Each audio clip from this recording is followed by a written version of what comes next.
Good afternoon, everyone, again. So yeah, I'm Leanne Munro. I am currently working back at the Sutherland Fisheries Trust.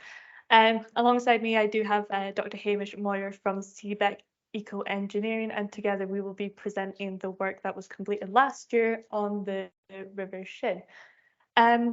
So I'll be just giving you a bit of background of the project and some of the kind of logistics involved in getting this project over the line. And Hamish will go into more detail of CBEC's involvement with the kind of technical details of creating a site design.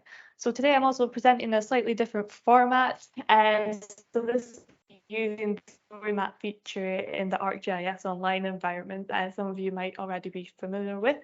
But hopefully this will give you kind of an alternative view on how a project can sort of be displayed in the results, and hopefully quite an interactive way of doing so. So if you could just press play.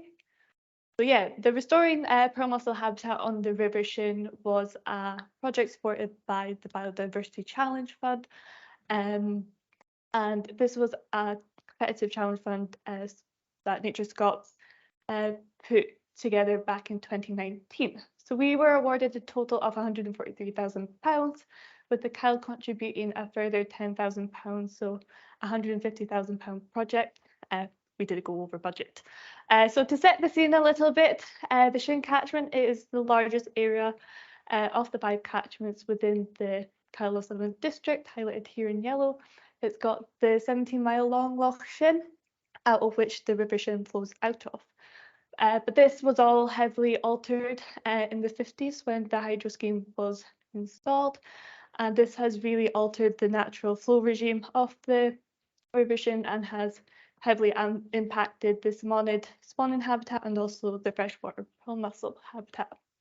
So this has been also supported by studies, and as you can see here, this is the riverbed of the River Shin. It is heavily characterized by these large boulders with very little spawning and pearl mussel habitat. So there's a general recruitment issue within the River Shin of these 2 species. So we put a proposal to Nature Scots Biodiversity Challenge Fund, and this was to restore and recreate habitat of pearl mussels and also salmonids, and hopefully kickstart the populations there. So this was going to be over 3 phases, a design phase, a construction phase, and also a final monitoring phase. So to start with, we had the design phase. In my opinion, also probably Sean's opinion, because he was the one that actually kickstarted this project. It's probably the most taxing phase of the whole thing, getting all the logistics involved to actually get the project started. So with the sensitive nature of this project, with the pearl mussels involved, the Kyle wanted to make sure that we delivered this project correctly, and that the gravel input that we put in wasn't just going to be immediately sort of put into the Kyle. So this is where we got CBEC involved. We consulted them and asked them to create a site design for us. So this is where I'll pass on to Hamish Moir to go into detail of this. Pass that on to you. Thank you. So we're going back to old school again with PowerPoint's presentation. I took my overhead projector, but couldn't get out of the car.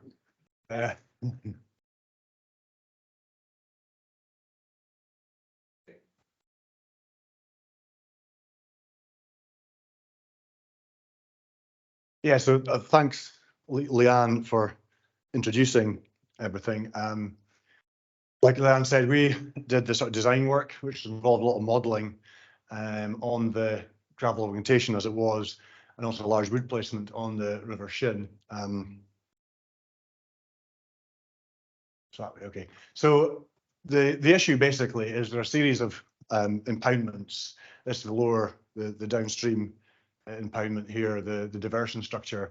But basically these impoundments interrupt the supply of sediment, as the sort of thing Alistair was discussing before, to downstream areas, and this has significant impacts to the ecology of the system. So the project aimed really to design for the reintroduction of this lost sediment, or at least a proportion of it, for the benefit of in-stream ecology, while also considering some significant constraints, practical constraints that we had. Now, the main tool we've used to help the design process is morphodynamic modelling, and morphodynamic modelling allows for you to predict the evolution of the shape of the riverbed in response to some inputs. The input in this case is the gravel. So it's understanding how the river responds physically to the input of gravel in order to determine the best places where the sediment should be put, and also the fate of that sediment that gets added in.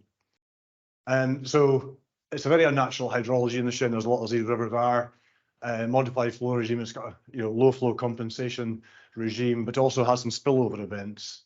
The compensation flows are exceptionally low. This is the compensation flow regime, and you'll see during the spawning and incubation period, it's got about half of the Q99, so it's very low flow. And the difficulty here is that we have to design to allow for habitat provision at those low flows, while also making the design stable for the high flows. There's much greater variability in the flow range than you'd normally experience. So the spillover events have caused problems in the sense they've armoured the bed of the river, they've coarsened the bed of the river. There's a net loss of gravel-sized material over time, over the sort of 70 years that the dam's been in place. And there's issues for salmon spawning juvenile and permussel habitats, as Leanne was mentioning. So this is the flood hydrology of the Shin, and this is interesting. It's another factor which is important in our design. So the red line is the natural flood hydrology. So this is the percentage exceedance statistic. So 50% is the flood that would be basically a 2-year event. The 10% would be like a 10-year event, and so on. So this is the flood hydrology of the system. You see how impacted it is under the managed system. So importantly, this flow here is about the 2-year event, which we call a bank full event in geomorphology, and it's where the river starts to be able to do work. It's where it starts to physically adjust its channel. But you'll see, if you extrapolate over to the modified flow regime, this equates to about a 3% exceedance event, or about a 35-year eternal interval event. So there's very little opportunity for geomorphic flow. So over this entire range here, there's very little potential for geomorphic work. So as Alistair was saying in his talk, often the approach is to take the sediment and dump it downstream in the structure. But there's just not the potential in the Shin to do that.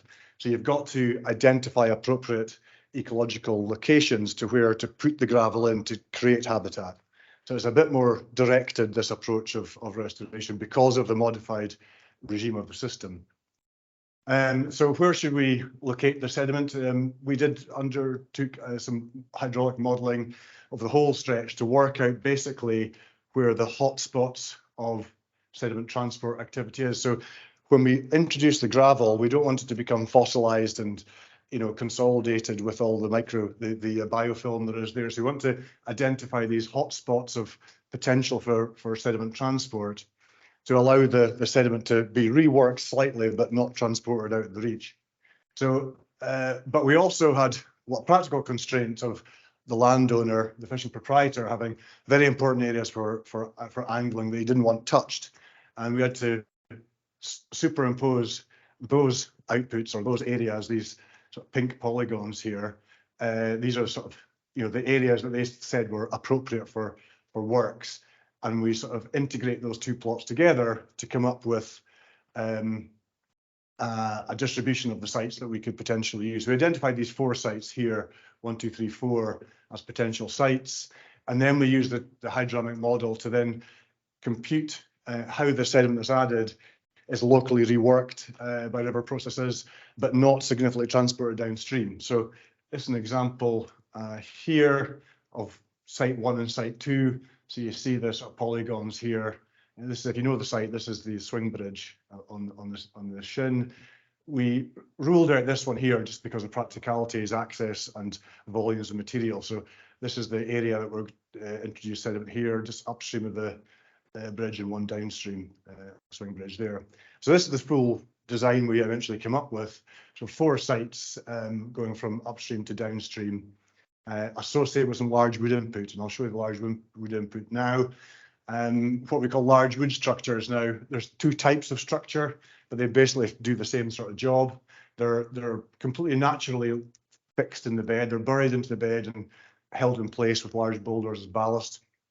And they add roughness to the channel, and that is the aim of that is to help the gravel close to the injection locations where the sediment's putting in, not to move too far. We want it to move, but not too far. So there's currently no plan for ongoing gravel input, so we have to assume that these locations, we want to keep that sediment in those locations as long as possible. And that's another type of structure here. This is one that's sort of dug into the bank, but effectively doing the same sort of job. And these features drive a degree of local channel evolution through geomorphic process. So they're over, localized sediment transfer processes drive greater variability in bed topography and sediment size, much more biodiversity or physical diversity with implications for habitat. And this is the type of process we're looking at here when the wood goes in. So we have the wood structure here, flow going this way. We get a scour hole around the wood structure. We get deposition in this area of coarser material here, finer material in the sort of recirculating zone here. So from a fairly homogeneous bed, we end up with quite a diverse structure or diverse physical condition because of the input of the large wood. And they also provide direct habitat provision for insects and birds and fish also.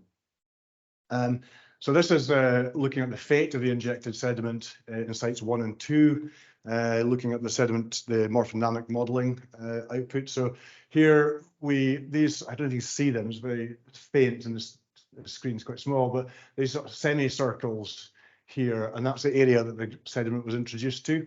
So in these areas, there are about 0.5 metre deep of sediment with a D50, it's the average size of about 45 millimetres, so it's sort of spawning caliber sediment. And the model here predicts erosion of the material where it was introduced and then deposited just downstream in both these locations here. This is the 2-year, the sort of bank flow event we're looking at. Yeah, and this is the sort of minor deposition. There's not significant deposition. This is what the condition we're aiming for. Yeah, so these spillover events do the work of readjusting and modifying the locations where the sediment was put in. This is sites 3 and 4 here. Again, you'll see just about the sort of wood structures that are a part of those gravel augmentation locations. And this site here, this is what it looks like, a spoiler. I think Joanne's going to show something later, but a wee bit of a spoiler. So these are the 2 wood structures here looking across the channel, and this is the sort of riffle effectively that's been created with the spawning sediment. So this is before there's been any significant flow events, but already there's been some reworking. And this is sites 1 and 2 here. And in more detail, this is what the morphodynamic model shows. It shows this preferential storage of material immediately around the large wood structure, and then deposition, deposition around the large wood structure storage, and then erosion between these structures. So this is how we get this physical diversity developing over time. And this is the site here. This is site 3. It's the aerial footage, and already you can see this sort of process happening where you're getting some scour here, coarsening of the bed here, and deposition around these structures of finer material. So, and this is before any significant event. You can quite clearly see the extent of where the gravel went in. It was such a sort of cemented with biofilm coarse bed. The transition is really obvious. And then we did some as-built surveys to make sure that what we did was correct. So this is the design as I showed before, and this is what was built. So these green areas here are areas of higher elevation. So this is where the darker the green, the more sediment's been put in. So you see these 4 zones which correspond to the design here and the wood structures.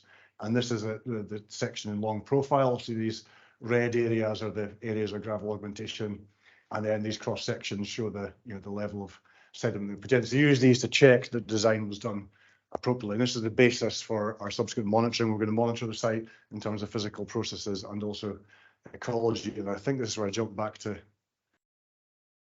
Leanne.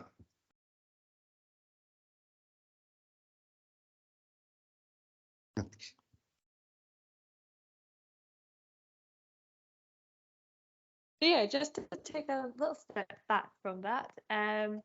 So we got the as-built design from CBEC, and the store map is just about to play through that. It was time to get all the material needed to get this project on the way. So one of them was to source suitable gravel, find the trees for all these wooden structures, because there was going to be 11 introduced in total, and also doing pearl mussel surveys on each of the 4 locations, because obviously we did not want to disturb the existing population.